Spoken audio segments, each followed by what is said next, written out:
Hi, magandang araw po sa inyong lahat. For our first reading of the day, tingnan po natin kung ano naman po ang makikita natin ngayong araw na to ng linggo.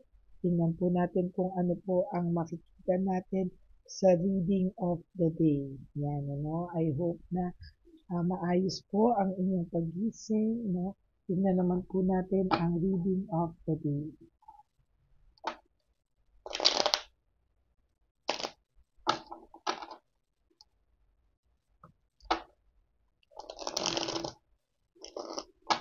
Ayan. Basahin lang po natin mabuti.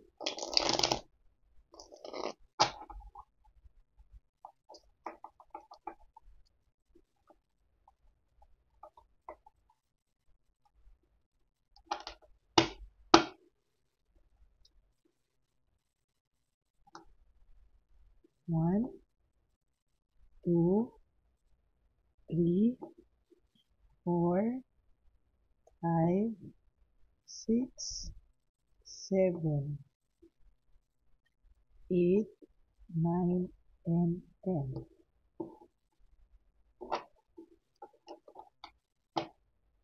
Pasensya na pala po kayo, late ko na po na-upload yung second reading of the day. Kanina ko lang po na-upload yung ating second reading of the day. Kaya maya-maya ko po ito upload para mapanood muna po ng lahat yung second reading of the day, then I will upload this po maya-maya din.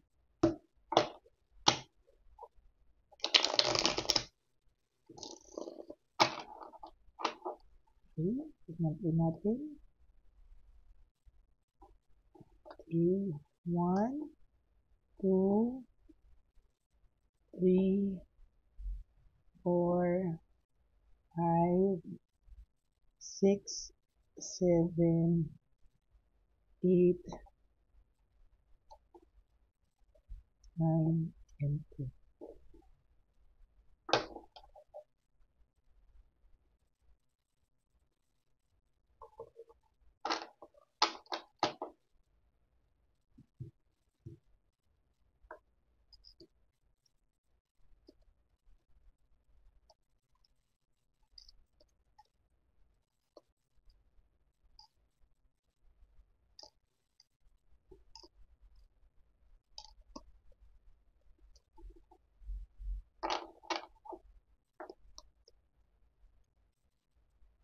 Nako, for your first card is the Tower, no?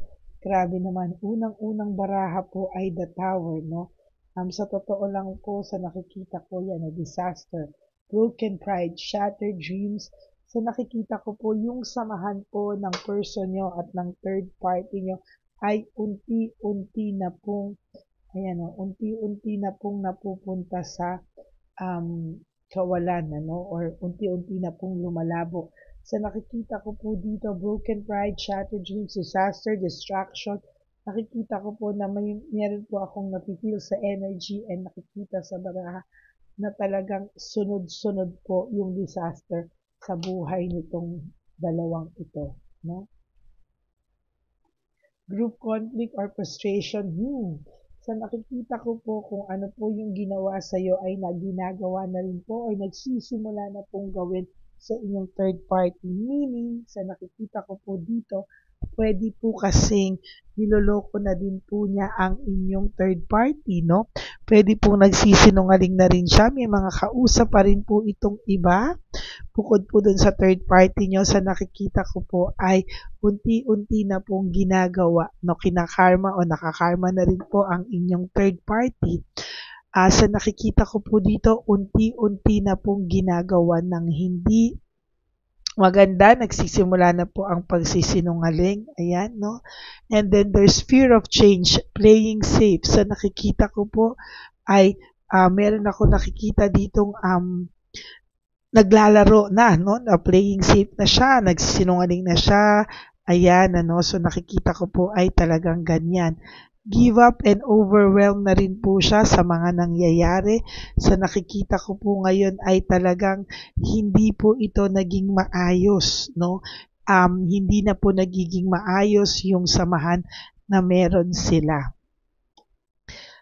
finding meaning, no? So nakikita ko din po dito, naghahanap po ng rason yung third party. Bakit daw po bakit daw po ito um, nagkakaganito? Bakit sila nagsisimulang maging ganyan? Bakit sila nagsisimulang hindi maging maayos? Nakakaramdam din po ang third party na merong something is not right. Na parang yung ginawa po sa'yo ay unti-unti na po niyang nararamdaman, ano? Pero patay mali siya lang po siya kahit siya ay nai-stress at nababurn out talaga pong sa nakikita ko ay sumasakit na din po ang ulo nitong third party niyo. Na-stress na siya, nababurn out na siya, napapraning na po siya, nagpa-panic attack na po ito dahil alam niya po no, na may something na hindi tama, nagsisinungaling na sa kanya, may ibang kausap, or pwede rin pong ikaw ang laging laman ng isipan, ano? Pero nagsisimula na po sa kanyang manglamig kahit papano, no? Minsan hot and cold din po ito sa kanya. There was a time naging hot and cold sa iyo ang partner mo o ang person mo, sa kanya na po nangyayari ngayon yung hot and cold. There is this confusion, no right choice, no? Sa nakikita ko po dito ay very, very confused. Hindi po tama, no? Ang pag-iisip nitong third party nyo ngayon, talaga pong abolido to, irritable. Sa nakikita ko po ay talagang hirap ito ngayon, ano? Yun nga po sinasabi ko, medyo kinakarma na rin po ang third party nyo. Kung dati mayabang talaga ito, mayabang ito, no? Or pwede rin po kasing naaaligaga ang person nyo because of you. Then, ano? Because naiisip ka niya, because baka ginugulo mo rin yung isipan niya. Kaya nagsisinungaling at parang lumulusot itong person nyo sa kanya, no? Hindi niya po maintindihan. Bakit, ano? There is fear, sadness, and loneliness. May nararamdaman ako dito na may lungkot na nararamdaman ang inyong person, may sadness, may loneliness, no? There will come a time, lahat ng nararamdaman mo o pinaramdam sa iyong sakit, mararamdaman at mararamdaman ng inyong third party. Huwag ka pong mag-alala. There will come a time na talagang hindi niya na yan malulusutan, ano? Where magkakaroon ng deception and manipulation. Kung dati, ikaw po yung laging pinagsisinungalingan, pinapaikot, ngayon, ganyan na rin po ang gagawin sa kanya, or maybe nagsisimula na pong gawin. There is this distraction, lack of rewards, no? Sa nakikita ko po dito ay nakakakita po talaga ako dito ng distracted po ang person nyo. No, sobrang distracted, hindi niya po alam kung paano po ang kanyang gagawin, no? As a matter of fact, distracted po siya at talagang namumblema rin po siya. There is this lack of resources, lack of funds, distracted na siya. Maybe dahil gumastos din tong person mo sa third party, para ngayon po nagbaback out siya unti-unti kasi nababaon na rin siya. Maybe the credit card medyo nagsasuffer na, umaaray na yung finances niya, umaaray na rin po, yan, no? No closure and incomplete, no? Sa nakikita ko kasi naisip din ng tao na hanggang ngayon ng person nyo wala pa rin po kayong closure and very incomplete, no? Hindi niya pa alam anong pupuntahan nyo. Pwede kayo magkabalikan, pwede kayong pwede hindi pa po niya alam. Right at this very moment, naguguluhan din po ang person nyo, sa totoo lang, no? No closure pa kayo, hindi ko pa po maklose ang libro nyo, hindi pa po, meron at meron pa rin pangyayari. Materialistic then ang third party, no? Parang doon niya binibase ang relationship, no? Kung halimbawa ito ay madaling masuyo through material things, kaya medyo back out na din po yung inyong person. There's heartbreak, suffering, and grief. Ikaw ang sumuporta dito. Nung mga times na wala siya, ikaw talaga yung nandyan para sa kanya. May pagmamahal, may malasakit, pero sinaktan ka po nito ng bonggang-bongga. At huwag ka pong mag-alala. Magkakaroon ka po ng hustisya at magkakaroon, ano? Hindi po pwedeng hindi ka magkakaroon ng hustisya. Magkakaroon at magkakaroon ka po ng hustisya. May conflict po sila, oh, may conflict sila ng rivalry mo, competition mo. Ibig sabihin may conflict sila ng karibal mo, no? Kaya huwag ka pong mag-alala. Kung akala mo po sila pa yung masaya, ikaw na yung nasaktan, sila pa yung masaya. Hindi po ganoon ang nararamdaman ko ngayon, no? Dadating po ang araw, ikaw yung makaka-recover, ikaw yung magkakaroon ng improvements, clarity, no? Siya po yung hindi, no? Sila po yung magbabaliktad po ang inyong mundo, no? Kung sinira man po niya ang inyong pamilya, ang inyong relasyon, no? There will come a time na mas magiging maayos pa po ang buhay mo at sila po ang hindi magiging maayos. May emptiness and emotional loss po ang tao, no? Ang tao mo o ang person mo, may emotional loss po siya. Kaya matinding emptiness, talagang may dagok po siyang nararamdaman sa buhay niya ngayon na hindi niya po ma-explica, no, bakit po siya nagkakaroon ng ganyan. There's emotional immaturity and rudeness. Naging immature po ang person niyo, so paano kayo i-handle? Naging rude po siya sa inyo for the end, nung end ng relationship niyo, naging rude po siya sa iyo. Very, very immature kung paano niya po hinandle yung inyong paghihiwalay, no? Yung iba, ginosting kayo, yung iba, just like that, nag-text lang, o basta yung iba, bigla na lang nawalang parambula, o yung iba naman po, ikaw pa yung sinisi dito, no? Ngayon, niya po nararamdaman yung sinayang niyang partnership nyo. Ngayon niya po nararamdaman, huwag ka pong gagawa ng anything na pwede niyang ibalik sa'yo para tuloy-tuloy po ang konsensyang nararamdaman niya. Naging greedy po siya at talagang masasabi ko na very, very, yung power, no, kala niya is ganun-ganun na lang, pero ngayon po siya nagsisisi. So that's it for your first reading of the day. I hope na naka-resonate kayo. And if you do, can you please give me a like? No? Sana po lahat ng manonood, kung 2,000 po kayo manonood, sana po mag-like kayo. Huwag kayong mag-alala. Hindi po nakikita kung sino yung mga nagla-like, no? Kung may iniiwasan po kayong makakita na nanonood kayo ng tarot cards, no?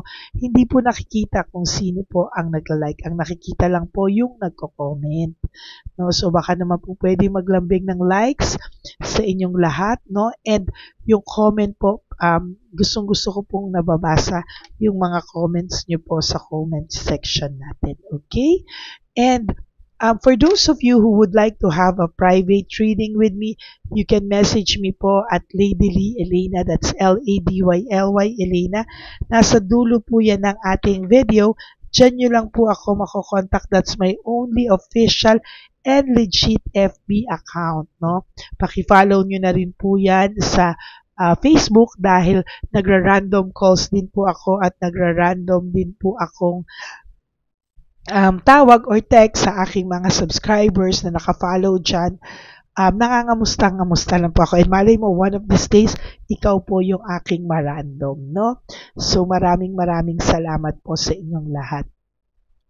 And for those of you who would like to give me a super thanks for this video, I would really love and be grateful for that. No? Lalo na po, nag-iipon na po tayo para sa ating One Love a Day Christmas edition for our street elderly. No? Maraming pong salamat for not also skipping ads.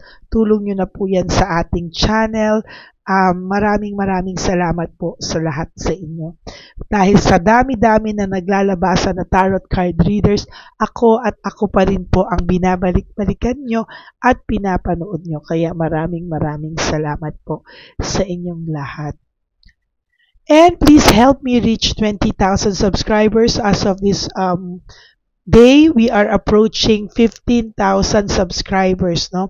Tulungan niyo po tayong ikalat niyo pa po ang ating channel para mas marami pa po tayong matulungan at help me reach at least yung maka-silver button man lang po tayo. Masaya na po ako doon. Parang yun na po yung reward ko. Thank you so much po, no? And sa aking pong mga Lady Elena solid and loyal family, friends, and subscribers, I love you all from the bottom of my heart. Maraming salamat po sa lahat ng suporta nyo sa ating channel, no? And ang lagi ko pong bilin sa inyo is just to live one day at a time. You wake up and do 3 things that will make you happy for today. Iwasan niyo po mag-isip and sleep, and eventually makakasurvive po kayo. Tomorrow is another day. Ganun po ulit ang gagawin nyo. And believe me, one of these days, sasabihin niyo po sa sarili niyo, ay kaya ko pala, di ba? And always remember that life is so short, life is too short. Don't make it shorter by stressing yourself from all the pains and the heartaches na binigay sa inyo ng kahapon. Just surrender everything to the divine universe and just let go and let God write your life and love story. I will be back for another set of reading po, no? For our second reading of the day. For the meantime, panoorin nyo muna po sana yung second reading ko kagabi, no, na kanina ko lang po na-upload. And this first reading of the day, bago po kayo tumalon sa second reading of the day mamaya. Pero magbabalik po ako at magbibigay sa inyo ng second reading and third reading of the day today. Okay? God bless you everyone and I love you all. Stay safe. See you again on my next reading. Bye!